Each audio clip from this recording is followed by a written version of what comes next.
Hi friends, स्वागत आहे तुमचं आजच्या अजून एका नवीन रेसिपीमध्ये। तर आज आपण बघणार आहोत करडईची भाजी अगदी झटपट कशी तयार करायची। तर ही करडईची भाजी खाण्यासाठी खूप पौष्टिक असते। तसंच या करडईच्या बी पासून तेल सुद्धा काढलं जातं आणि ते तेल सुद्धा खाण्यासाठी खूप चांगलं असतं। चला तर मग रेसिपीकडे वळूया। तर या ठिकाणी मी एक मोठी जोडी करडईची भाजी छान तोडून स्वच्छ धुवून घेतली आणि अशा प्रकारे मी तिला कट करून घेतले बारीक। तशाच प्रकारे तुम्हाला मी दाखवते की कशा प्रकारे करडईची भाजी असते, कारण की मी ही कट करून घेतली होती आणि त्यात तुम्हाला दाखवण्यासाठी सुद्धा मी थोडेसे पानं राहू दिले होते।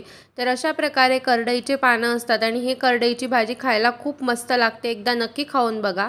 तर या ठिकाणी असे हे काहीशे पानं असतात। तर या ठिकाणी मी घेतलेला एक मिक्सरचा जार आणि त्यामध्ये मी 8 ते 10 हिरव्या मिरच्या टाकल्या। त्यानंतर आपण त्यामध्ये टाकणार आहोत 7 ते 8 लसणाच्या पाकळ्या। तर तुम्हाला मिरचीचं प्रमाण कमी किंवा जास्त हवं असेल तर तुम्ही ते करू शकता। त्यानंतर आता हे आपल्याला पाणी न वाटता छान असं बारीक करून घ्यायचं आहे। तर या ठिकाणी तुम्ही बघू शकता मी अशा प्रकारे छान असं हे बारीक करून घेतलंय। तुम्हाला जर असं नको असेल तर तुम्ही कट करून घेतलं तरी सुद्धा चालेल। त्यानंतर मी इथे एक मीडियम साईजचा कांदा अशा प्रकारे बारीक कट करून घेतलेला आहे। त्यानंतर मी इथे अशा प्रकारे एक लोखंडी पॅन ठेवलंय। तर तुमच्याकडे जर लोखंडी पॅन किंवा कढई असेल तर शक्यतो पालेभाजी बनवण्यासाठी तुम्ही लोखंडीच पॅनचा किंवा कढईचा वापर करत जा। तर या ठिकाणी मी टाकलेला आहे 1 चमचा तेल। तर पालेभाजीला जास्त तेल वगैरे काही लागत नाही, तर त्यामुळे मी इथे 1 पळी किंवा 1 चमचा म्हणू शकता, तर तेवढं मी तेल टाकलं आणि ह्या पॅनमध्ये मी छान असं हे पसरवून घेते।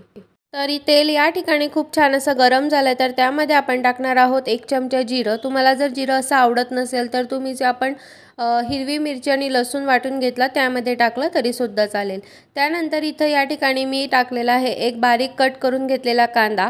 जर तुम्हाला ही भाजी थोडीशी जास्त प्रमाणामध्ये म्हणजे जास्त लोकांना जर पुरवायची असेल तर तुम्ही या ठिकाणी 2 कांद्यांचा सुद्धा वापर करू शकता। तर ह्या कांद्याला आता आपल्याला 2 ते 3 मिनिटं छान असं फ्राय करून घ्यायचंय।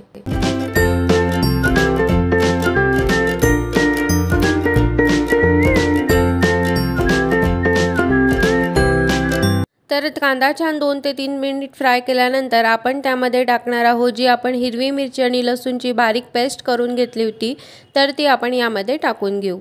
तर मिरची आणि लसूणची पेस्ट टाकल्यानंतर आपल्याला परत 2 ते 3 मिनिटं छान असं हे फ्राय करून घ्यायचे, जेणेकरून मिरचीचा कच्चेपणा आणि लसणाचा जो वास असतो तर तो 2 ते 3 मिनिटापर्यंत निघून जातो। त्यानंतर आपण त्यामध्ये टाकणार आहोत अर्धा चमचा हळद। तर हळद टाकल्यानंतर आपण याला परत छान असं हे सगळं मिक्स करून घ्यायचंय।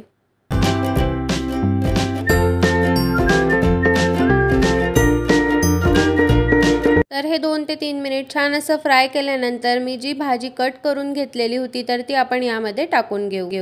तर या ठिकाणी तुम्ही बघू शकता ही पॅन जे आहे तर ते पूर्ण फुल झालेलं आहे।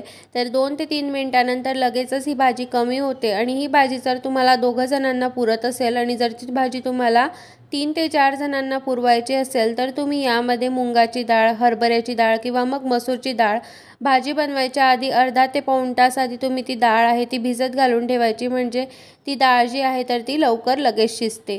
त्यामुळे त्यानंतर या स्टेजला तुम्ही ती डाळ जी आहे तर ती डाळ तुम्ही यामध्ये टाकू शकता। तर या ठिकाणी तुम्ही बघू शकता लगेचच पूर्ण थोडीशी कमी होऊन गेली भाजी। असं करत करत एकदम थोडी होते ही भाजी, त्यामुळे जर तुम्हाला आवडत असेल तर तुम्ही यामध्ये डाळ सुद्धा टाकू शकता। पण ही भाजी अशी सुद्धा खूप छान लागते खायला, तर नक्की एकदा करून बघा। तर 2 ते 3 मिनिटानंतर थोडीशी भाजी कमी होऊन जाते। त्यानंतर आपल्याला हिला छान असं मिक्स करून घ्यायचंय। तर हळूहळू करून आपल्याला मिक्स करायचं, म्हणजे जेणेकरून जो कांदा वगैरे आहे तर ते खाली करपणार नाही। तर शक्यतो तुम्हाला जर पॉसिबल असेल तर तुम्ही जर कढईमध्ये म्हणजेच लोखंडाच्या पॅनमध्ये किंवा कढईमध्ये जर केली तर त्यांची खूप जास्त टेस्ट मस्त लागते। तुम्ही पालेभाजी एकदा लोखंडाच्या कढईमध्ये करून बघा, खूप मस्त अशी टेस्ट येते। तर या ठिकाणी तुम्ही बघू शकता लगेचच आता छान असं मिक्स केल्यानंतर पूर्ण भाजी जी आहे तर ती थोडीशी कमी होऊन गेली। तर आता या ठिकाणी मी त्यावर ठेवणार आहे झाकण। तर आपल्याला 3 ते 4 मिनिटं अशी भाजी जी आहे तर ती छान अशी झाकून ठेवायची आहे। तर या ठिकाणी 3 ते 4 मिनिट झालेले आहेत आणि परतच मी लगेचच त्याला छान असं मिक्स करून घेते। तर बघू शकता तुम्ही भाजी जी आहे तर तिला छान असं पाणी सुटलेलं आहे। तर पाणी सुटल्यानंतर सुद्धा आपल्याला हिला छान असं मिक्स करून घ्यायचं आहे।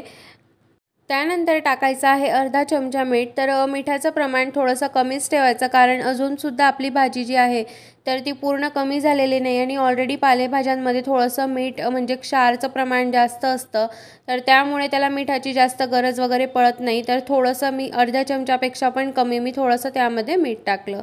त्यानंतर परत आपल्याला जे मीठ टाकल्यानंतर परत छान असं मिक्स करून घ्यायचं आहे। मिक्स करून घेतल्यानंतर आपण परत लगेच 2 ते 3 मिनिटासाठी यावरती परत झाकण ठेवणार आहोत। तर या ठिकाणी 2 ते 3 मिनिट झालेले, तर आपण आता भाजी परत एकदा चेक करून बघूयात।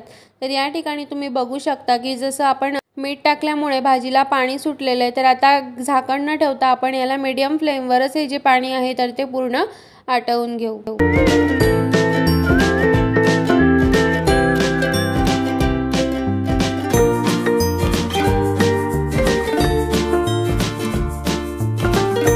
तर 4 ते 5 मिनिटांनंतर भाजीमधलं जे पूर्ण पाणी आहे तर ते पूर्ण पाणी आटलं जातं आणि त्यानंतर आपण त्यामध्ये टाकणार आहोत 2 चमचे बारीक शेंगदाण्यांचं कूट। तर याने खूप छान अशी टेस्ट येते। तर यामध्ये 2 चमचे शेंगदाण्यांचं कूट टाकायचं आणि परत छान असं मिक्स करून घ्यायचं। त्यानंतर 2 ते 3 मिनिटं गॅसची फ्लेम चालूच ठेवायची आणि मिक्स करत राहायचं आणि पूर्ण जी भाजी आहे तर ती पूर्ण अशी ड्राय करून घ्यायची। त्याने खूप छान अशी टेस्ट येते। जेवढं तुम्ही फ्राय करणार म्हणजे जेवढं तुम्ही भाजीला कोरडं बनवणार तर त्याने खूप मस्त अशी टेस्ट लागते। तर या ठिकाणी जर तुम्ही डाळ वगैरे टाकली असेल तर ती एकदा चेक करून घ्यायची की पूर्ण डाळ वगैरे शिजली आहे की नाही। तर डाळ मोस्टली लगेचच शिजते, कारण आपण तिला अर्धा ते पाऊण तास भिजवलेलं असतं त्यामुळे। तर आणि सोबतच आपण झाकणसुद्धा ठेवतो। तर या ठिकाणी तुम्ही बघू शकता आपली भाजी जी आहे तर ती इथं रेडी आहे आणि आता गॅसची फ्लेम बंद करू। तर तयार आहे इथे आपली करडईची पौष्टिक अशी मस्त आणि झटपट तयार होणारी भाजी। तर तुम्हाला ही रेसिपी कशी वाटली हे कमेंट करून नक्की सांगा आणि व्हिडिओ आवडला असेल तर लाईक करा, शेअर करा आणि चॅनलवर नवीन असाल तर सबस्क्राईब करा। तर भेटूया पुन्हा अशाच एका नवीन रेसिपीसोबत। तोपर्यंत बाय बाय।